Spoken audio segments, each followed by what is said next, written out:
मान लो तो हार है और ठान लो तो जीत है, क्योंकि हाथों की रेखाएं सिर्फ मौका देती हैं, लेकिन कड़ी मेहनत सबको चौंका देती है। नमस्कार, मैं हूं प्रासु गणधर जैन। एक बार फिर से स्वागत है आप सभी का मेरे चैनल द इंटरव्यू जंक्शन। सबसे पहले आप सभी को 75वें स्वतंत्रता दिवस की बहुत बहुत शुभकामनाएं। सत्ता के गलियारों में जब जब किसी व्यक्ति विशेष का नाम चर्चा में आता है तो दो ही बातें महत्वपूर्ण हैं। एक, उस व्यक्ति विशेष के साथ विकास की कोई अधूरी मुहिम जुड़ी हो। दूसरा, उस व्यक्ति विशेष के साथ विकास की कोई नई उम्मीद। और जब भी कोई युवा महिला राजनीति में हो तो विकास की उम्मीदें और भी गहरी हो जाती। परिचय से पहले जो पंक्तियां मैंने आपके सामने कही, वह पंक्तियां उस युवा महिला के लिए, जिनकी स्वर्गीय मां से प्रेरणा हर वो महिला लेती है जो राजनीति में, जिनकी स्वर्गीय मां का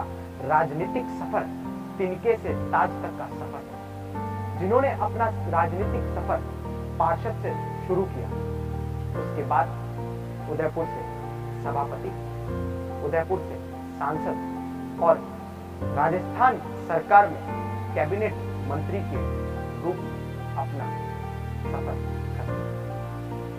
जी हाँ, मैं बात कर रहा हूँ राजसमंद की पूर्व विधायक स्वर्गीय किरण महेश्वरी जी। तो आज हम चर्चा करने वाले हैं स्वर्गीय श्रीमती किरण महेश्वरी जी सुपुत्री श्रीमती दीप्ति किरण महेश्वरी जी, जिन्हें राजनीति विरासत में तो मिली, लेकिन अपनी मेहनत से राजनीति के हर मानक पर खरा उतरने में उन्होंने कोई कसर नहीं। तो आइए मिलते हैं राजसमंद की युवा और कर्मठ विधायक श्रीमती दीप्ति किरण महेश्वरी जी और जानते हैं राजनीति की परिभाषा उनके शब्दों में। नमस्कार मैम। नमस्ते। बहुत बहुत स्वागत है आपका। Thank you so much. सबसे पहले आपको स्वतंत्रता दिवस की बहुत बहुत शुभकामनाएं। आपको भी 75th इंडिपेंडेंस डे बहुत बहुत मुबारक। मैम, सवालों की शुरुआत में सबसे पहले आपकी जो मदर थी उन्हीं से जुड़ा हुआ सवाल पूछना आपसे चाहूंगा कि राजनीति के वो कौन से गुण थे जिनसे जो आपको आपकी मदर से मिले और आप उनसे काफी इंस्पायर हुई और वो गुण आप अपने अंदर उतारने की कोशिश करती हैं, क्योंकि एक बहुत बड़ा करियर रहा है उनका राजनीति में, बहुत बड़ा करियर रहा है उनका राजनीति में। तो वो कौन से ऐसी बातें हैं जो आपको अच्छी लगती थी, तो हम आपसे जानना चाहते हैं आपकी मदर की। मैं ऑनेस्टली किरण जी मेरी मदर थे, तो राजनीतिक ऐसे कौन से गुण हैं जो मैंने उनसे लिए हैं, ये तो इस बात का जवाब मैं नहीं दे पाऊंगी आपको, क्योंकि मैंने उनको एज अ राजनेता क्लोजली कभी वॉच नहीं करा, लेकिन वो मेरी आइडल थी। आज मैं कुछ भी हूँ तो वो उनकी वजह से हूँ, और लाइफ के मैंने बहुत सारी छोटी छोटी बातें उनसे सीखी है, और वो मेरे व्यवहार में, मेरे आचरण में भी मैंने उनको डाला है। सबसे इम्पोर्टेंट है हार्डवर्क करना। कभी भी कुछ भी काम हो वो कभी मना नहीं करते थे, कुछ भी बात होती थी वो फाइंड करते थे कि उसका सोल्यूशन निकलेगा, और वो काम होता था। तो एक प्रॉब्लम सॉल्वर थी वो, जो मुझे लगता है कि कहीं ना कहीं वो गुण मैंने उनसे ज़रूर लिया है कि कोई प्रॉब्लम होती है तो उसका सोल्यूशन ज़रूर निकलता है। हार्डवर्क करने में मैं कभी पीछे नहीं रहती, और सबसे इम्पोर्टेंट उन्होंने कभी बोल कर नहीं लेकिन उनके आचरण में सिखाया है, वो ये था कि हमारे घर पे कोई भी आता था, कोई भी मैं 6 साल की थी जब किरण जी सभापति बने थे, तो तब से घर में बहुत लोगों का आना जाना चलता था। मैं हमेशा बोलती थी कि घर के अंदर कोई भी आए आपको उनके पैर छूने हैं। तब लगता था कि मतलब इतने लोग आ रहे हैं, सबके पैर छूना, ऐसा छोटे बच्चे की तरह मेरी भी वही एक होता है ना कि क्यों, और शर्म भी बहुत आती थी कि इतने जने हैं उनसे मिलना है, कैसे हम तो नहीं मिल सकते। लेकिन वो पैर छूने से एक जो हम्बलनेस हमारे अंदर आई है लोगों को लेकर, उनसे व्यवहार, उनसे कैसा होना चाहिए, ये चीज़, एक छोटी छोटी चीज़ें उन्होंने हमें सिखाई है, और वो लाइफ के लेसन्स आज भी हमारे साथ हैं। बहुत अच्छा आपने बताया मैम किरण जी के बारे में कि उन्होंने राजनीतिक मूल्यों से ज्यादा नैतिक मूल्यों पर ध्यान दिया, और वो नैतिक मूल्य ही आपके जीवन में आपको आगे ले जाएंगे, और हम जरूर उनके नैतिक मूल्यों से प्रेरणा लेंगे। मैम, जब भारतीय जनता पार्टी ने उपचुनाव में आपको टिकट देने का फैसला किया, तो वो पहला ऐसा कौन सा विचार था जो आपके मन में आया, और एक खुशी भी आपके मन में रही होगी कि कि हाँ अब मैं मेरी मदर की जो लेगेसी है, जो मुझे विरासत में मिली है चीज़, उसे मैं फॉलो करूंगी और वो जिस लेवल तक पहुंची थी उस लेवल तक मैं पहुंचने की कोशिश करूंगी और उनकी तरह बनूंगी राजनीति में। तो एक वो कौन सा विचार पहले आपके मन में आया था जब भारतीय जनता पार्टी ने ये निर्णय लिया कि हाँ अब दीप्ति जी को हम राजसमंद से चुनाव लड़वाएंगे, और आपने जीत में उसको बदल कर और ये साबित भी कर दिया कि अब हाँ मेरा राजनीतिक सफर शुरू होने वाला है। तो पहली बार जब आपको ये पता चला कि हाँ मेरा करियर अब राजनीति में शुरू होने वाला है, तो क्या एक फीलिंग थी जो आपके अंदर? मन में बस यही था कि किरण जी जहाँ पर भी हैं वो आशीर्वाद दे रही हैं, इस वजह से मुझे आज ये टिकट मिला है।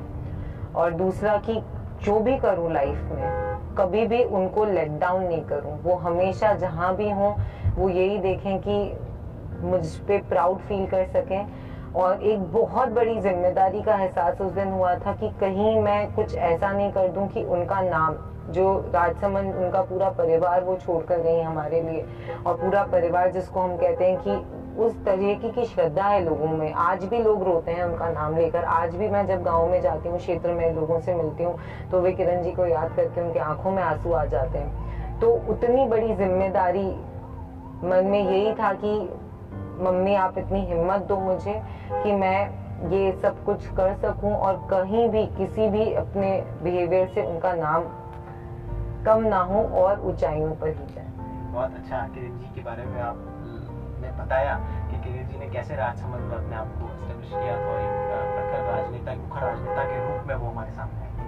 मैम, राजसमंद में जो आपका विधानसभा क्षेत्र है, जो राजसमंद, वहाँ पर कौन से ऐसे कार्य हैं, विकास कार्य, जो आपकी मदर के द्वारा पूरे किए गए थे, और कोई ऐसे विकास कार्य जो असमय हमने देखा कि उनके साथ जो घटित हुई परिस्थितियां हम सब जान रहे हैं, उसके बाद अब वो विकास कार्य आपके द्वारा पूरे किए जाएंगे राजसमंद में?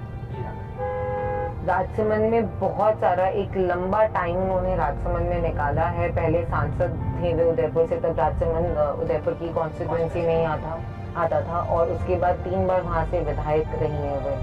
तो राजसमंद में उन्होंने एक बहुत लंबा टाइम निकाला है। तो कार्य गिनाएंगे तो ये 20 मिनट का इंटरव्यू हमारे लिए बहुत छोटा पड़ेगा, पर कुछ अगर प्रमुख कार्यों की हम बात करें तो उसमें से है पानी बहुत घरों तक पहुंचाना। मैं जिस गांव में गई हूँ कैंपेनिंग के दौरान या कैंपेनिंग इलेक्शन कैंपेन से पहले, हर जगह मुझे यही बोला गया कि ये आपकी मम्मी ने बनाया है, ये किरण जी के द्वारा हुआ है, ये सड़क उन्होंने निकाली है, ये रास्ता उन्होंने, सब्जी मंडी उन्होंने करवाई है काकरोली की। तो जनता उनके कामों को याद रखती है। अगर आज चौथी बार वे राजसमंद में जाकर किसी घर में वोट मांग सकती हैं तो उन्होंने इतना कुछ किया होगा कि जनता को उन पर ये भरोसा था कि हमारा अगर कुछ अच्छा होगा तो वो किरण जी के द्वारा ही होगा। टोल की अगर बात करें तो 50 रुपए में उन्होंने वहाँ के लोगों को बहुत, उदयपुर राजसमंद टोल का कराया था। ऐसे कितने, अन्नपूर्णा मंदिर, मतलब मैं कह रही हूँ ना, हम गिनती अगर करें तो शाम तक हो जाए।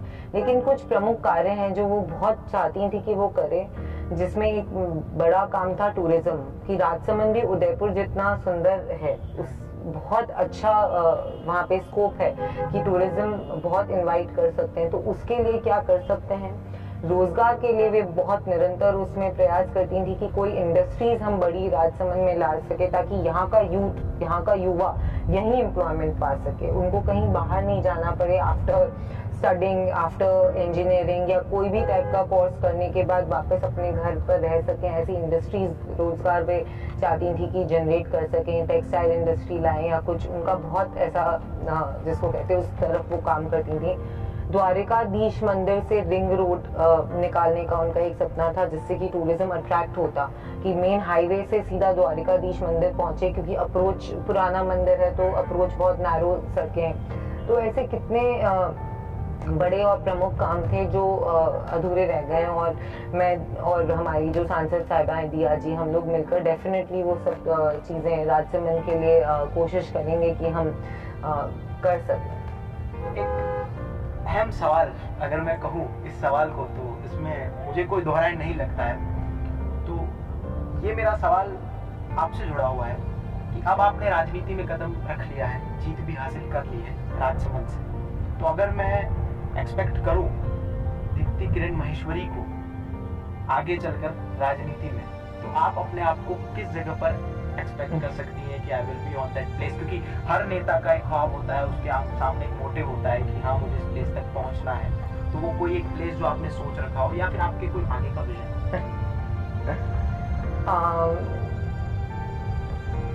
ऐसा कहते हैं ना कि जब आपके साथ कुछ अनफॉर्चुनेट होता है तो वो आपको बहुत सारी सीख देता है। कहते हैं a failure teachers you more than a success does, है ना। तो मेरे लिए अपनी मॉम को खोना मेरी लाइफ का सबसे बड़ा फेलियर था और उसने बहुत सारी चीजें मुझे सिखाई है, जिसमें से एक सबसे बड़ा है that I live by the day. आज का दिन मैंने क्या अच्छा कर लिया है, आज के दिन में जो मैंने सोचा था कि सुबह से अगर मैंने ये प्लान करा था कि रात तक जब मैं सोऊं तो ये पूरे मेरे काम है, ये पूरे होने चाहिए, वो उसमें मैं कितने परसेंट एफिशिएंट रही हूँ या कितने परसेंट काम बाकी रह गए। I only plan my day, I don't plan my life any more. आगे कहाँ जाएंगे ये पता नहीं, यहाँ आए हैं ये कभी सोचा नहीं था। तो एक बहुत बड़ा डिफरेंस है विचार में। एक चीज की श्योरिटी है, लेकिन इन सब अनश्योरिटीज के बीच में एक चीज की श्योरिटी है कि कभी भी कुछ भी ऐसा काम नहीं करेंगे कि जिसकी वजह से राजसमंद में किरण जी का नाम या हमारे परिवार का नाम कहीं भी कम हो। जो करेंगे, जैसा किरण जी की सोच रहती थी, एक प्रोग्रेसिव सोच की महिला थी वे, हमेशा हार्ड वर्क कर और मतलब उनका कंटिन्यूस दिमाग ये चलता था कि कैसे हम राजसमंद में अच्छा कर सकते हैं, किस वे में हम लोगों को हेल्प कर सकते हैं। वो सारी चीजें definitely on a regular basis चलेगी। तो ये तो कभी शट डाउन नहीं होता, ये तो कंटिन्यूस प्रोसेस है जो हर सुबह उठकर आज ये चैलेंजेस हैं उनको डील करना होता है, कल वो है। प्लानिंग के साथ करेंगे। जैसा कि मैंने कहा कि टीम बहुत अच्छी है हमारी, बहुत अच्छा सपोर्ट है हमें।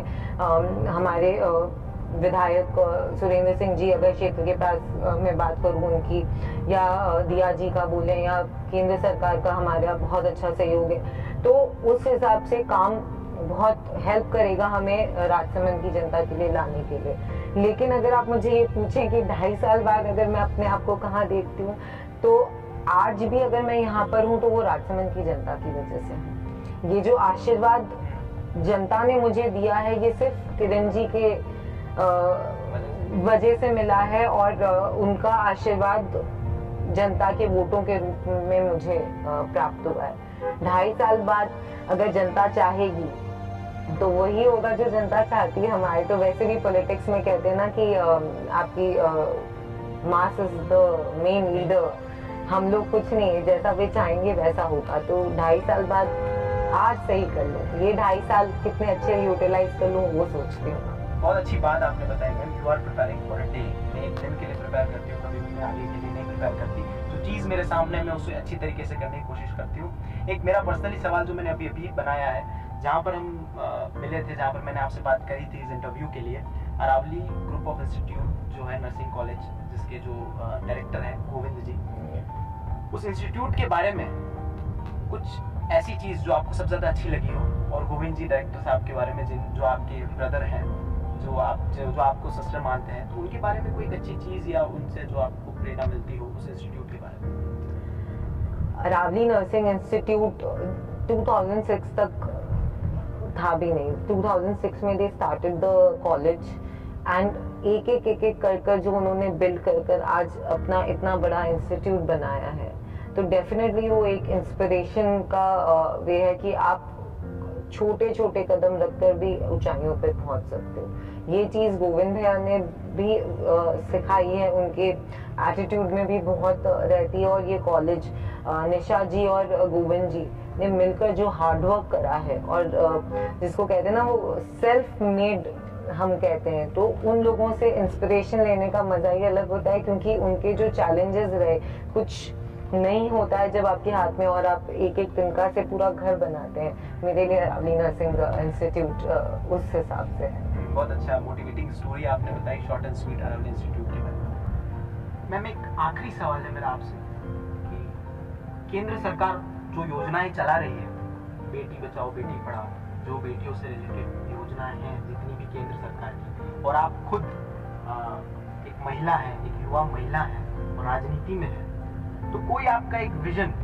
महिलाओं के लिए कि हाँ मैं ये महिलाओं के लिए कार्य करना चाहती हूँ एज अ पॉलिटिशियन, जो आपके पास हो और जो आप राजसमंद में और थे? डेफिनेटली अगर महिलाओं की बात करें तो कहीं ना कहीं कैसे भी अगर उनको हम इंडिपेंडेंट कर सकें, वो आज की दुनिया में सबसे ज़्यादा ज़रूरी है कि निर्भरता जो होती है वो आत्म ही होनी चाहिए, किसी और पर निर्भर नहीं होना चाहिए। ये अगर इम्पोर्टेंट चीज़ मैं कुछ कर पाऊँ कि उनके स्किल डेवलपमेंट के लिए हम कुछ कर सकें, और कर भी रहे हैं। अभी हम थोड़े दिनों में सिलाई की पूरी वो चालू करवाने वाले हैं वर्कशॉप, जिसके अंदर बहुत सारी महिलाएं सिलाई सीख सकती हैं। ऐसे कितने छोटे छोटे स्किल डेवलपमेंट अगर हम लोग कर सकें गाँव में ले जाके, तो ये एक चीज़ मैं सोचती हूँ जो हमेशा आपके साथ रहती है। और इसमें कोई एज का बार नहीं, कोई शादीशुदा भी इसमें आ सकता है, कोई 10 साल की बच्ची भी सीख सकती है। तो ऐसे कितनी चीज़ें हैं जो घर बैठकर भी, अगर आपके बाहर नहीं निकल सकते हैं, आपके घर के अपने रिस्ट्रिक्शंस हैं, बच्चे हैं, उनका ध्यान रखना ज़रूरी है, तो उनको वहीं पर बैठे हुए भी वो क्या कर सकती हैं कि उनका माइंड ग्रो करे और वो ग्रो करें अपनी लाइफ में। तो उस वे में मैं कुछ डेफिनेटली महिलाओं के लिए करना चाहूँगा। बहुत अच्छा विजन है आपका, जो आपने बताया कि लेडीज़ को मेंटली स्ट्रांग करने का एक विजन आपने हमारे सामने रखा। एक आखिरी आपसे मेरा निवेदन था कि कोई संदेश, आज स्वतंत्रता दिवस भी है, लोगों को आपके माध्यम से पहुँचे, तो कोई संदेश आप देना चाहें लोगों को? सभी को मैं, जो भी व्यूअर्स हैं उनको मैं विश करना चाहूँगी। सबसे पहले तो very happy 75th independence day. आज के दिन पे संदेश तो यही देना चाहूँगी कि हमें करीबन 2 साल हो गए हैं ये कोरोना से जूझते हुए। 2020 1 साल और कुछ महीने पूरे हो गए हैं इस कोरोना से हमें जूझते हुए, और बहुत सारी चीज़ें सीखी है इस कोरोना काल में। सबसे इम्पोर्टेंट फैमिली कितनी ज़रूरी होती है, फैमिली वैल्यूज़ क्या होते हैं, हमारे अपने और उनके साथ समय व्यतीत करना वो कितना इम्पोर्टेंट होता है। तो एक संदेश मैं आज इस प्लेटफॉर्म के माध्यम से जितने भी, क्योंकि कॉलेज से जुड़े हुए मुझे लगता है यंग व्यूअर्स बहुत हैं आपके, या होंगे व्यूअर्स, तो उनको मैं ये बोलना चाहूँगी कि दिन में 5 मिनट का समय ज़रूर निकालें। अगर आप अपने माँ बाप के साथ नहीं भी रह रहे हैं तो अपने पेरेंट्स को एक फ़ोन कर कि आप कैसे हैं, वो उनका पूरा दिन बन जाता है अगर आपका एक कॉल उनको चला जाता है। तो समय निकालें अपने परिवार के लिए, बहुत ज़रूरी है। अपने बच्चों के लिए प्रायोरिटी हमेशा अपने परिवार को रखिए। यही एक निवेदन इस माध्यम से करना चाहूँगी। कोरोना है, अभी भी ख़त्म नहीं हुआ है, सबको सुरक्षित रहना बहुत ज़रूरी है। कोरोना प्रोटोकॉल मेंटेन करना, गाइडलाइंस मेंटेन करना, ये आप ही के सुरक्षा के लिए है, तो उनको माने और उनका पालन जरूर करें। बहुत बहुत धन्यवाद मैम, आपने अपना अमूल्य समय मुझे दिया। एंड एक बात मैं आपके लिए बोलना चाहूँगा कि आपकी विनम्रता और आपकी अम्बलनेस से मैं बहुत प्रभावित हुआ हूँ, क्योंकि इतने बड़े पद पर रहकर भी आप इतनी विनम्र हैं, और आपने एक पत्रकार प्रशिक्षु को समय दे दिया कि मैं आपका साक्षात्कार ले पाऊँ। और एक्चुअल में मैं भगवान महावीर से ये प्रार्थना करूँगा कि आप राजनीति के उच्च पद पर पहुँचे, ओम नमः सिद्धेभ्य। और आपका बहुत बहुत धन्यवाद और बहुत बहुत साधुवाद की पात्र हैं आप इतनी विनम्र, और मैं ज़रूर ये गुण आपसे सीखने की कोशिश करूँगा और अपने अंदर उतारने की कोशिश करूँगा। बहुत बहुत धन्यवाद मैम, और एक बार फिर से आपको स्वतंत्रता दिवस की बहुत बहुत शुभकामनाएं। तो ये थी हमारे साथ राजसमंद की युवा विधायक श्रीमती दीप्ति किरण महेश्वरी, जिन्होंने राजनीति में अपना विजन हमारे सामने रखा। साथ ही इस इंटरव्यू को सफल बनाने के लिए मैं Aravali group of nursing colleges के डायरेक्टर श्री गोविंद जी दीक्षित और श्री नीलेश जी गंगावत का आभार व्यक्त करता हूं। आगे और भी ऐसे लोगों से मिलते रहें।